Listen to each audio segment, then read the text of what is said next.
It is hard to be single, pretty, smart, anointed, driven, and single. Single as a dollar bill. Single for real, for real. I'm talking about the kind of single when you scrolling through your phone on a Friday night and you just keep scrolling and keep scrolling. I mean, dry as the Sahara Desert. You've got nothing going on.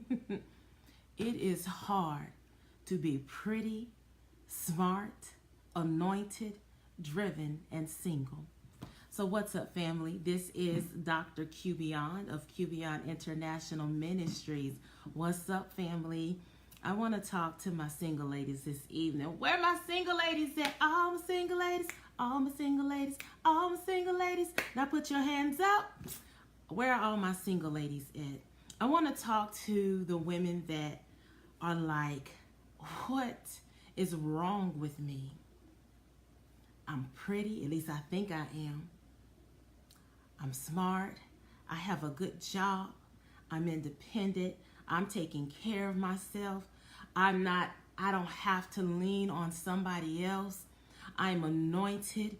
God is using me, and I'm still single.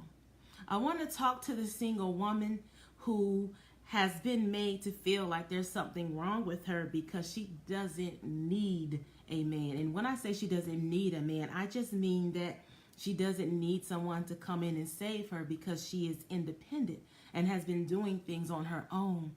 When you're single and independent, you're taking care of yourself and you're not dependent on others. Sometimes you can be made to feel like there's something wrong with you by having it all together. And so you can be tempted to shrink back because your independence can be intimidating at times. And it can be. But I want to talk to those women this evening because I want you to know that it's not what's wrong with you, it's what's right with you. You know, the right man isn't going to be intimidated by all of those things. And even if he has the slightest intimidation, he's going to be intrigued and he's going to want somebody like you on his team. Don't shrink back. Don't hold yourself back simply because your light makes somebody else intimidated. The thing about it is that the right man is going to want a woman just like you on his team and on his side. And you don't need to shrink back. Try to not talk too much because you don't want to come off too smart, because with men, when you're smart, sometimes, at least we've been told and made to feel and believe that, you know, if you're smart, man, it's going to turn a man off. I won't forget my mom having conversations with me, and it used to make me so angry when she would play dumb. I hated it because it would make me feel like, why can't we be smart? Why am I not allowed to be smart? Why am I not allowed to know how something works? And I hated to watch her dumb herself down. I want to be pretty, smart, anointed, driven, and you can be all of those things. And I know sometimes it seemed like your homegirl that was a little tad bit loose may have got married before you. And people that don't have it all the way together, it may have seemed like they've advanced beyond you. But let me tell you, you don't know what's going on in people's homes. You can see a couple out smiling, laughing. You have no idea what's going on in their home. So don't envy that. Number one. Number two, man, you know, elephants, man, they're not pregnant for just a few months. They're pregnant for a long time. And what is my purpose in saying that? Greatness takes time. And your singleness in your life, your story, is different from somebody else. I don't understand why there are some people who they met their spouse on the playground and they got married, or they married their high school sweetheart, and then there are others that they didn't get married until, or they're single in their 30s, in their 40s, in their 50s, and still wondering what's going on. And so you start looking at yourself and picking yourself apart, trying to figure out why you are still single. And then you start feeling like, man, it's because I'm intimidating a man. You can be pretty, smart, anointed, and driven, and be kind, and some men are still going to be intimidated by you. It's not what's wrong with you, it's what's right with you. And there are some men that can't be with a woman like you. And guess what? That's okay. You're not everybody's cup of tea, and you just need to be okay with that. But there is a man that's going to love your drive. There's a man that's going to love the anointing that you walk in, and he's not going to run away from it. There's a man that's going to be happy that you know how to balance a checkbook because he's messed his credit up, and he would love for you to help him to get his finances together. There's a man that's glad that you have yourself together financially. There's a man that's glad that you have a good credit score. There's a man that's glad that you have reliable transportation. There's a man that will be glad to have a partner, because there are so many men that feel like they're in it on their own and by themselves. And there are men that will truly appreciate and value you for the woman that you are. And so I don't want you to dumb yourself down when you're talking to a man. Be who you are. The right man is going to love and appreciate who you are and what you have to offer. The right man is going to be glad that you're not just bringing something to the table, but baby, you bought the table or you built the table. The right man is not going to be turned off by that. Who am I talking to this evening? You know, once you reach a certain dollar value, or not dollar value, but salary, you know, you have to come to the realization that there's a good chance you're going to make more money than men. And yeah, that's going to make a lot of men uncomfortable. But the right man is going to say, baby, bring that money right on in here. He's not going to be intimidated by it.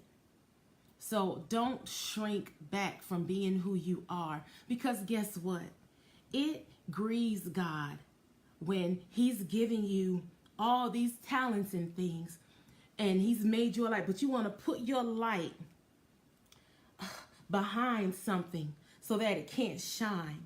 Let me tell you, if you dumb yourself down, if you dim your light to make a man happy, let me tell you, when the newness of that relationship wears off, you're going to be laying in the bed lonely, because you're going to be laying next to a man that sees you but can't see you. You're going to be laying next to a man that doesn't really know your heart. He don't know who you are, because guess what? You hid it from the start. He has no idea of all of the things that you dream because you dimmed your light and you hid yourself. If he can't take who you are now, there's no way he'll be a fit for you in the future, because you've not yet even grown and matured and become everything that God created you to be. If he can't take who you are now, he stands no chance of being able to support who you'll be in the future when you begin to walk in the fullness of your calling and giftings. Don't shrink back, because you'll be trapped in a marriage where you can't be yourself. And one of the saddest things I've seen is a lonely married person, because you have somebody right there in the house with you, lonely. I've shared with people before that, you know, I've been single over 10 years and I've been waiting a long time to be married, but I haven't always waited well. And whenever I would get frustrated and I would try to break up my cycle, because sometimes I would hurt so bad, I wanted to feel anything but what I was feeling. And so I would go and find somebody to sleep with. And I would do my checks and balances like, hey, if I got pregnant, would this be somebody that would be there for me and for my child? Does he have, does he have a stable job? I mean, I would go through all of these things. I'm talking about willful sin. This is what I was doing because I was hurting and I wanted to feel anything but what I was feeling. And I remember after doing the feeling so bad and even crying right in the middle of it. Because one, I knew I was hurting God. And two, I felt so lonely because this man had no idea who I am. You cannot fill that void with a person, I'm telling you. You can't fill that void with a person. And so you can be married and still trying to fill that void with a person and be lonely because a person cannot fill that void. Who am I talking to? I'm out here in these streets telling you my business this evening. Who am I talking to? Please share this with somebody that needs it. It's hard, man, to be pretty, smart, anointed, driven, and single. Stop getting in the bed with people. It's not going to fulfill you. Trying to dumb yourself down, it's not going to fulfill you. And I remember when I would be like, you know what, I'm just going to break my celibacy. And I'm talking about breaking it after being celibate and abstinent for 8 years. And then I would go and lay down with somebody and I'm crying in the middle of it. And then afterwards, I felt so empty because he had no idea who I was. I couldn't even be myself because he would be intimidated. I know when I meet a man and he starts telling me about all the stuff that he has, and I'm like, I better not say anything because if he finds out I have a house and I got a couple of cars and a motorcycle, oh man, he just told me how much he makes. Man, if he know I made more than he did, ooh, he's going to have a problem. And so I would try to hide myself. At a few years ago, I had this old rusty Pilot, and then I also had a brand new drop top Lexus. And so what if I was going on a date, I would know that I better not go show up on my date in that Lexus because it was going to bother that man and intimidate him. And I would have my friends telling me, you better not show up on that date in the Lexus because he's going to think that you are high maintenance and all of this. And I'd be like, but why is he going to think I'm high maintenance? I bought this. I'll date a janitor. I have a PhD, but I'm not looking for a man with a PhD. I just want a good man that's going to treat me right and loves God. But people make all kinds of assumptions about me because of the material possessions and things that I have, and they don't know my heart. It's hard to be pretty, smart, anointed, driven, and single. And so I would try to fill this loneliness and these voids by going and getting in the bed with somebody just to be more lonely than I did beforehand, and then wishing he would just get up and leave so that I could go in the living room and fall out on the floor, prostrate before God, crying, telling him that I'm sorry that I messed up again and I'm not going to do it anymore. How many times did I tell that to God? I'm telling you, I've been waiting a long time, but I've not been waiting well all of this time. I have messed up, and I know there are some of you are thinking I was just sitting up here, you know, walking with Jesus all this time, all day. I'm a person. I'm a woman that desires love just like any other woman. And I've had to walk this thing out in my singleness and get to a place to realize that as long as I am not downgrading a man, it's not my responsibility to make him okay with my light. And so I'm not putting my light in the closet anymore to make a man feel comfortable. I'm not doing it. If you are intimidated by me now and I'm barely getting started, what is he going to do with me when I have global influence and global outreach? Because God has called me to that. God's called me to the nations. At some point one day I'll be a household name. If he is intimidated by me now with the little that I have that he thinks is a lot, what is he going to do with me later? Nothing. And I'm telling you, you do not want to be married to a man that doesn't really know who you are. Don't settle. Do not settle. There are some of you are sitting there talking to a man, and you're not even entertained. You're on the phone. You're getting text messages like he is really not even smart. Oh my gosh. Do you want to submit to a man that doesn't know who you are? Listen, the man that God has for you. There are good men out there, and they're worth the wait. You just need to know that you yourself are worth the wait. And in your singleness, you need to do everything that you can, because when you get married, it's going to slow you down. Build the business, start the ministry, take the trips, hang out with your friends, do all of these things, because your life is going to change when you get married.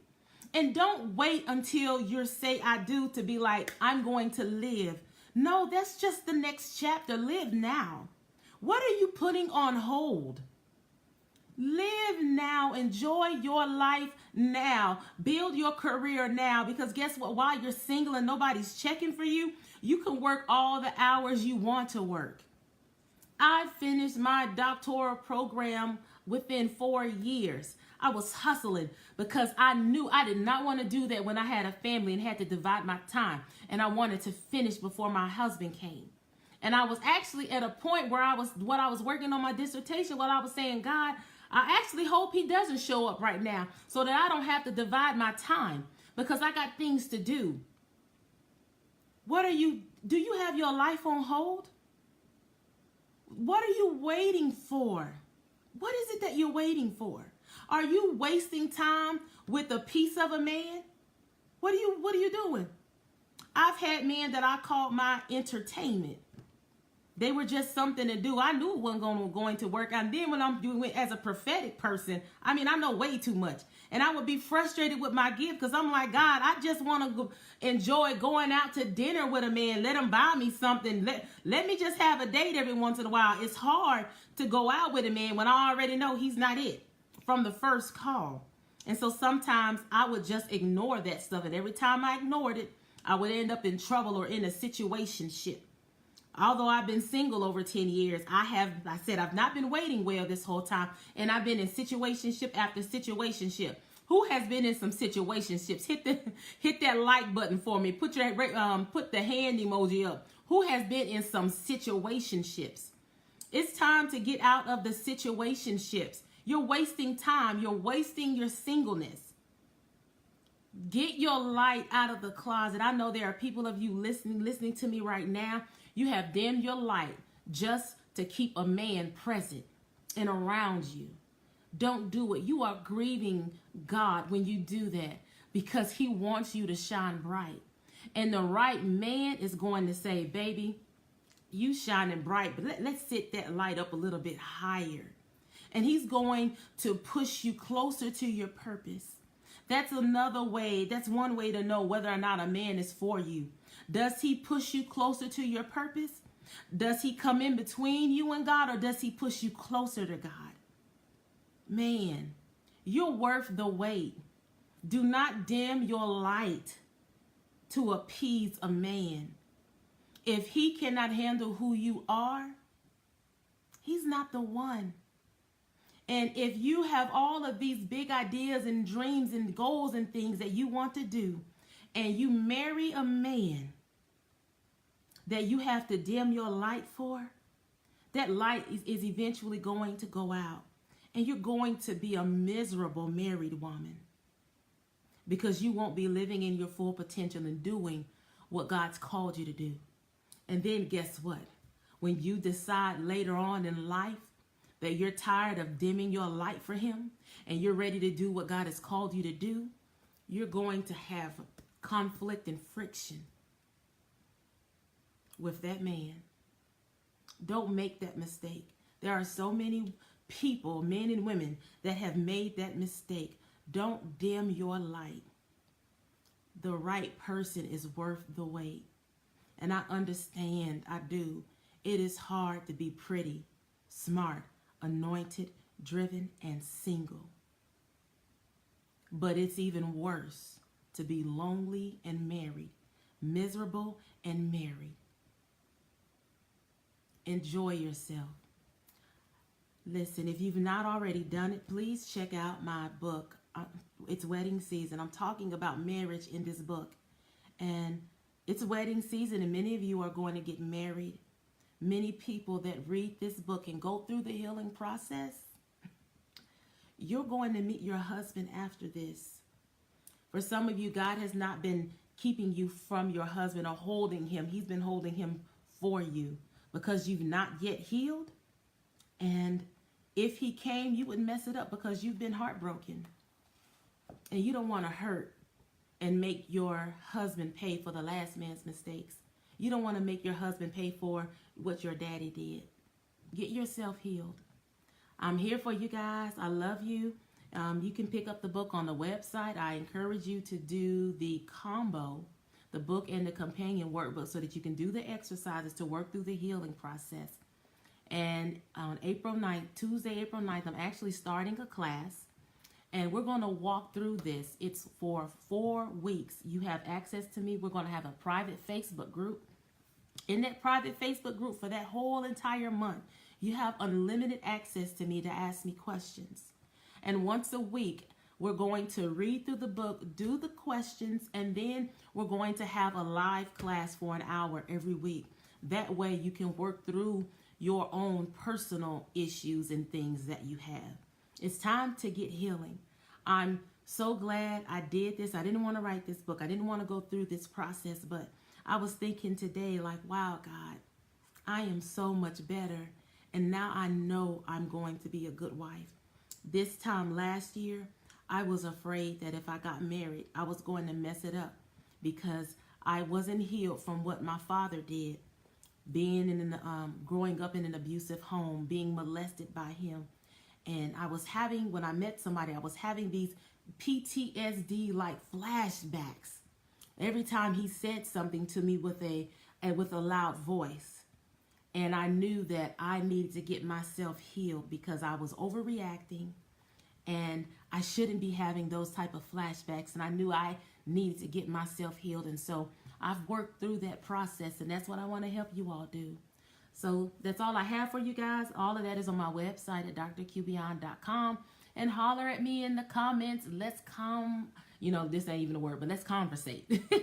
I love you guys, and share this with somebody. Help another sister out. I love you all. Be blessed and have a good evening. Bye.